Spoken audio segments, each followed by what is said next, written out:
So this is just going to be a video to show some WeakAuras for trinkets. Most of them are going to wind up being tank trinkets, at least the more in-depth ones, or the more complicated ones, just because I mainly play tanks on most of my characters.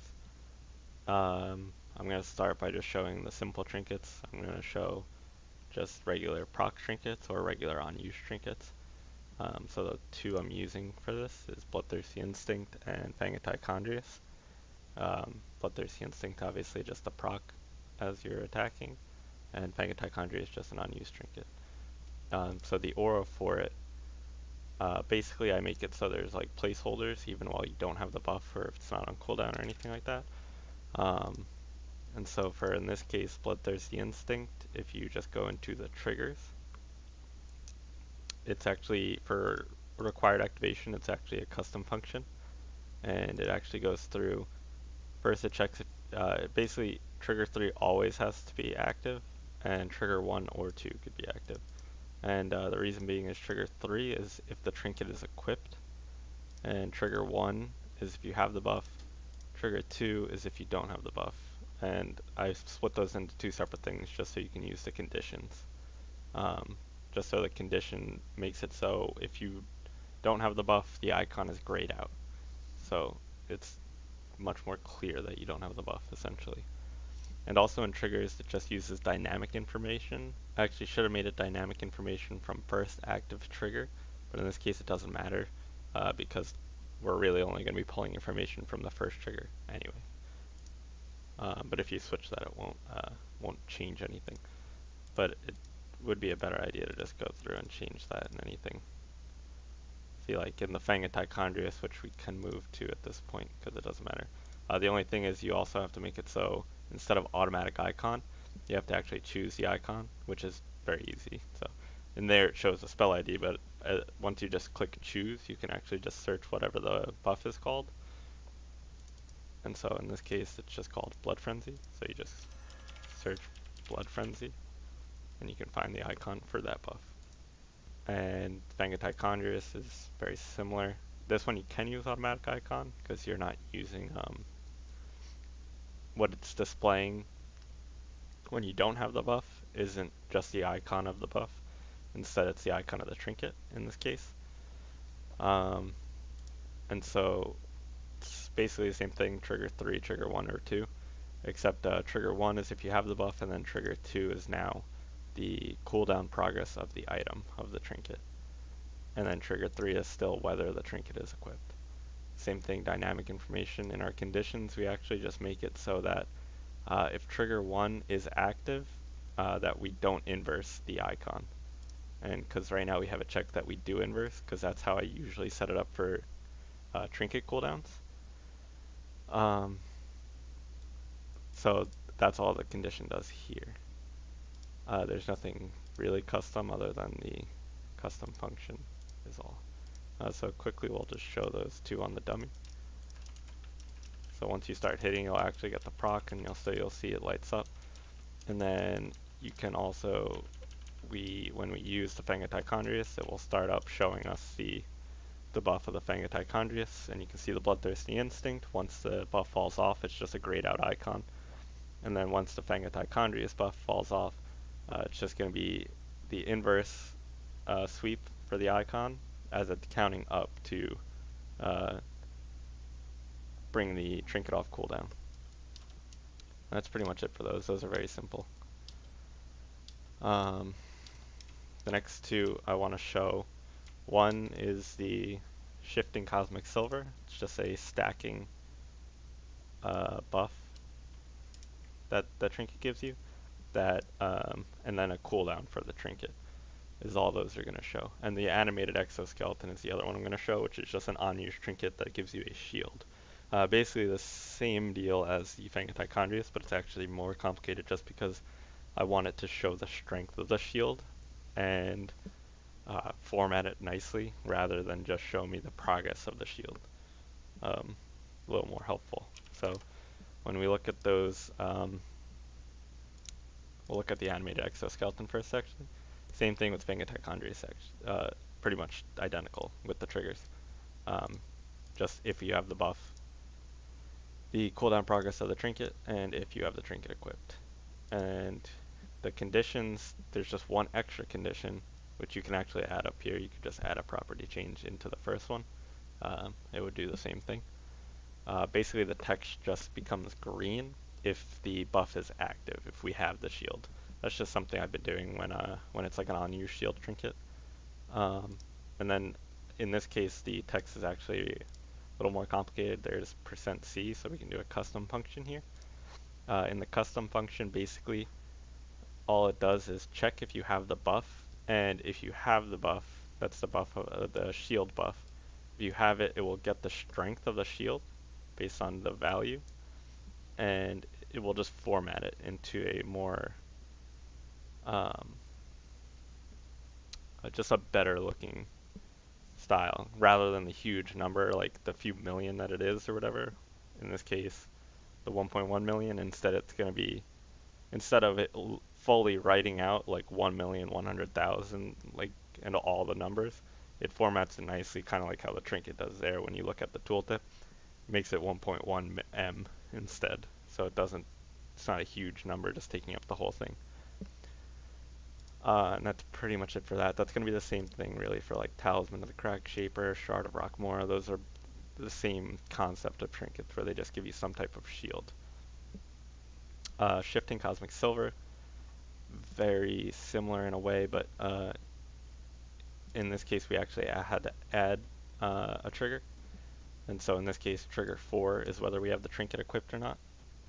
Then if we go through the triggers, trigger 1 is going to be if the trinket's on cooldown, because we don't really want to show the buff and how many stacks we have if the trinket's on cooldown, because we can't use the trinket anyway. So we want that to be the highest priority, because it actually, when you tell it to basically, even if you set it to any trigger, basically it does it by in order, or like the dynamic information from the first active trigger, it does it by order. So it'll do trigger 1, 2, 3, 4 in that order. So it actually matters which slot, which trigger you're putting which requirements into. So trigger 1 we want to do first with the cooldown of the, in this case we're saying on cooldown, we're not choosing always because we only want to show trigger 1 over everything when it's on cooldown. And then trigger 2 is the Cunning of the Deceiver buff. This will show us our stacks. Trigger 3 is when the trinket's not on cooldown. You could change this to always, but it'll have the same effect actually. And then trigger 4 is just making sure the trinket's equipped. And then in display, it's %C, %P for the text, and that's because in the custom function, we're actually first making sure we have the buff Cunning of the Deceiver, and then as long as this here is making sure that the trinket's not on cooldown at this time, and if the trinket's not on cooldown and we have the buff, it will return the count of the buff, how many stacks we have. I make sure the trinket's not on cooldown because otherwise it's going to look a little weird actually, where you're going to wind up seeing the stacks of the buff and the cooldown progress of the trinket instead. And it looks a little odd rather than keeping it just the cooldown progress with none of the stacks until the trinket is up, and then you see the buff itself. So that's pretty much it for those two trinkets. We can see those quickly. The shifting Cosmic Silver only triggers on getting attacked rather than attacking. So see, we have the 1 stack. If we cast the animated exoskeleton, and now you see actually we had the 1 stack, we cast the animated exoskeleton and it put shifting Cosmic Silver on CD. And you see as it went on CD, we no longer see the stacks of the buff, and we don't see the buff, we instead see the CD of the trinket. And then with the animated exoskeleton, while the buff was up, it just makes the text green. It showed us the strength of the shield and showed us how long we have left on the shield. And then once the shield drops off, it just shows us the cooldown of the trinket. And now with shifting Cosmic Silver, once it's back off cooldown, we see the stacks and the progress of the buff. And so now that we cast Survival Instincts, we can cast the Cosmic Silver. And so we use the 4 stacks, and so it's now back on cooldown. And you see, we right after we used it, we actually got another stack. But it's not showing that because it's showing the cooldown of the trinket instead. and we'll see that once it comes back off cooldown, and we'll see the stacks again. So it got a little more complicated with these ones. The on-use and the proc trinkets are definitely the most simple.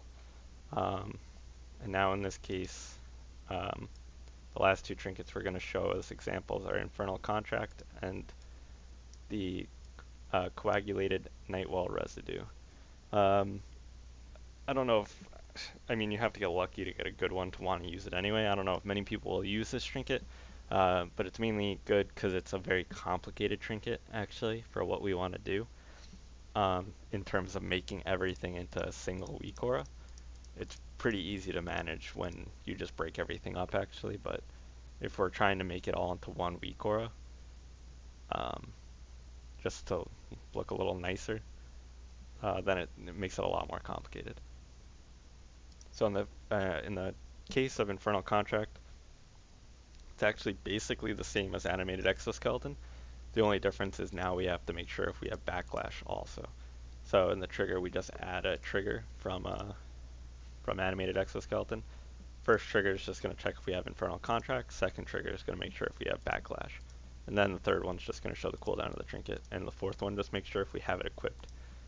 The conditions, same thing like I did with the earlier ones, making sure certain things are inverse and certain things aren't inverse just based on how I like to show the auras. You can change this how you want pretty easily too. Like if you just always want things to be like the normal cooldown sweep, you know, maybe you don't, maybe you always just want it to be a full circle, like a full aura that's depleting. I like to do that for buffs and keep the cooldowns the other way, but you can mess with conditions and turn it off however you really like it. And then in this case, the same thing, I just make the shield green, and for Infernal Contract, I make the backlash debuff red, since that's now like the opposite effect, essentially. So the custom function for this, for the Infernal Contract is basically the same. It's just going to check now also for the debuff of backlash, and it's just going to format it correctly just to make it a nicer looking number rather than like a massive number just spreading across the entire aura and actually probably bulging out of the aura. And that's the main difference for Infernal Contract, really. We can still use automatic icon for this because it's actually not showing like anything that it won't be able to pull an icon for. Really, you'll only have that issue with the just regular proc trinkets. That's pretty much everything for the Infernal Contract. And then the coagulated Nightwall residue trinket. Like I said, it gets a lot more complicated in this one where we actually have another trigger now. So trigger 1 is going to be, you have to use spell IDs because for the two different buffs, the stacking debuff or the stacking buff and the shield buff, they both have the same name. They're both called Nightwall Energy. So we had to use spell IDs for this one just to make sure we're actually looking at the right thing. So the trigger 1 is going to be if we have the shield. And then trigger 2 is going to be if the trinket's on cooldown. Trigger 3 is going to be if we have the stacking buff. And then trigger 4 is going to be just the trinket itself. And then trigger 5, just make sure we have the trinket equipped. In conditions, it's a little extra actually because we had to make sure that certain things, it was more complicated in making the inverse sweep or like the normal cooldown sweep. It was a little more complicated in making sure the right ones were happening because now we had all these different triggers with that could be active at the same time essentially. So the conditions start by, like, they go in order, and so the bottom basically will take the highest priority. So trigger 3 being the stacking buff turns off inverse, but if trigger 2 is also active, meaning the trinket's on cooldown, then it turns on inverse. But then if trigger 1, meaning we have the shield buff, is active, it will turn inverse back off. That's why we had to kind of do it that way. It's a little weird. And then I just made it glow if we have 10 stacks. I actually did that with the Shifting Cosmic Silver also. I forgot to mention that. And then in the display, the custom text is actually a little more complicated again also. So first, it checks if we have the Nightwall Energy buff. If we do, it will make sure if we have first if it's the spell ID for the shield. If it's the shield, then it will format it to look nicer and give us the value of the shield. If it's the stacking buff, then it will first make sure if the trinket's on cooldown. If the trinket's not on cooldown, then it will show the stacks of the buff, and then it will just make a break in the line. Yeah, like I said, it got a little more complicated with that one. I don't know how many cases there are of this trinket where it's going to be reused very much, but it was an interesting one to work on at least, and figure out the different issues with it when trying to work it into one aura. It wasn't terribly complicated or difficult, but it was the most complicated out of them. So we can see these really quick. First off, Infernal Contract, when you use it the same way the other shield ones worked, it just makes it green text and shows you how long you have on the shield. If we just right click it off, it just gives us the backlash debuff, and it's just red and shows us how much of backlash we still have left. And then if we get into combat, we get a stack instantly as we started with the Nightwell trinket. So we have 2 stacks, so now if we cast the trinket, we now have the shield. And then once the shield comes off, and see, we actually did get a stack of the other buff, but it didn't mess with anything. And once that falls off, we don't see the stacking buff because the trinket's still on cooldown for a little bit. And then once it's all cooldown, we'll go back to seeing the stacking buff.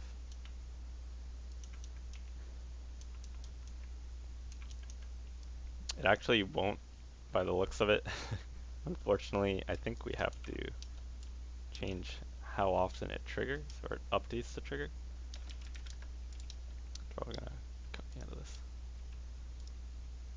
Yeah, so right now, the reason when the trinket came off cooldown it didn't show the count is because in the custom function for the text, it's only set, God, that's annoying.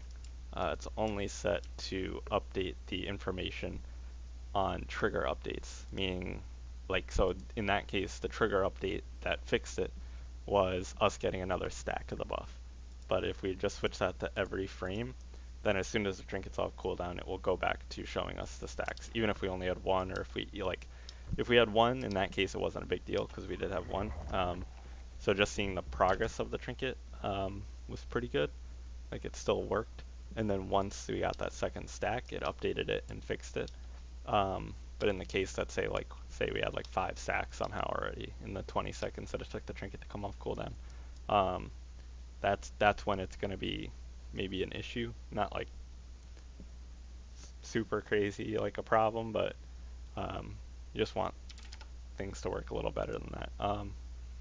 So some of them, it seems, I don't know why that one I had it set to only trigger updates, but the rest of them, it seems like they're already set to trigger on every frame. This one doesn't matter actually. You don't want every frame because it doesn't need to be checking this function every frame. All this function does is make a break. So the difference between like Bloodthirsty Instinct and this trinket, this one just has stacks. So if you have a stacking proc trinket, this aura will work the same for you. I don't have something to show that with right now though. All it is %S, %C, and %P. The %C though, all it does is make a break in the line, just so it looks nicer with the stacks on top and the progress on bottom. The triggers are the same though as any other proc trinket actually, and conditions also. So that was all the trinkets that I have to show right now. I really, for the most part, it doesn't take a lot to transform these into whatever trinket you're using. So that's why I want to make this. It's just because, so like Bloodthirsty Instinct, or in this case, if you have a stacking proc trinket, you can use either one of these. All you have to do is you're going to have to change the icon because it's not an automatic icon. You're going to have to search whatever the name of the buff is and put it in there. And then the triggers, you don't have to mess with this custom function up here. All you have to do is mess with each trigger actually. So you're going to do trigger 1 for the aura name of the buff you're looking for the proc of the trinket. Trigger 2 is going to be the same thing. And then trigger 3, as long as you only want the aura to be showing, as long as you're not going to be messing with load like yourself, all you're going to do is put in the name of the trinket right here. Um, and then the same thing, like, so animated exoskeleton, it's an on-use shield trinket, or I'll do Mitochondrius first. It's an on-use, just an on-use trinket, regular, same as Unbridled Fury. Um, Trigger 1, you're just going to change to be the name of the buff. Trigger 2, you're just going to change to be the name of the trinket. And then Trigger 3, you're just going to change to be the name of the trinket also. And that's the same with both of these. You don't have to do anything with the icon or anything with the custom text because there is none, and it's an automatic icon. In the case of like animated exoskeleton though, first, same deal as the Mitochondrius or an unused trinket. Same way you have to change the triggers. You're just going to change the buff, then the trinket, then the trinket. But then in display, you actually also have to go in here. If it's like an unused shield trinket, and you're trying to get the value of the shields or whatever it supplies you, you're actually going to have to go in here and change this name that it's searching for if you have the buff or not. If you don't change this, it's not going to give you any errors or anything like that because it makes sure if you have the buff before it actually does anything. But it will not display the strength of the shield. It will only tell you how long the shield is lasting, essentially. And then there's not really going to be other cases with Infernal Contract, I don't think. But same deal. You would have to change the name of the buff and the name of the debuff. Shifting Cosmic Silver, the stacking on use trinket. You're going to have to change the name of the stacking buff in here. And then change the Trigger 1 to be the trinket name, Trigger 2 to be the buff name, Trigger 3 to be the trinket name again, and then Trigger 4 to be the trinket name also, actually. And then I highly doubt anyone, I don't know of any other trinket that's in the similar way of this trinket, where you'd have to go through each trigger, changing it to be the correct buffs, meaning Trigger 1's whatever shield buff you have, Trigger 2 is the trinket, so when it's on cooldown, Trigger 3 is the buff that stacks, or whatever, and then Trigger 4 is just the trinket, and then Trigger 5 is just the trinket. And then actually in the custom text, you're going to have to mess with the name of the buffs also, and the spell IDs. I actually forgot to mention that in the case of like Shifting Cosmic Silver or the Coagulated Nightwall Residue, if you're going to be reusing any of those auras, you also have to change the item ID here for the getting the cooldown of the trinket in the text also. So the Shifting Cosmic Silver one is for like any kind of stacking buff trinket that using the trinket like consumes the stacks for whatever. So you'll need to make sure that this ID is actually the ID of the trinket. Same thing with the Coagulated Nightwall Residue. When it's looking for the item cooldown down here, it has to be the trinket you're using. Otherwise, this isn't going to do anything for you really. It's not going to be checking the correct cooldown. I don't know how many trinkets there are that are like these two, where you'll have to be using that, but just something I forgot that I want to make sure is known. So most of these, like I said, can be transformed into other trinkets, but it might take a little extra work depending on what it is. If it's only an unused or a proc trinket, it's actually pretty easy. Really simple to do for the most part. If you have shield trinkets though, then you just have to do a little extra work.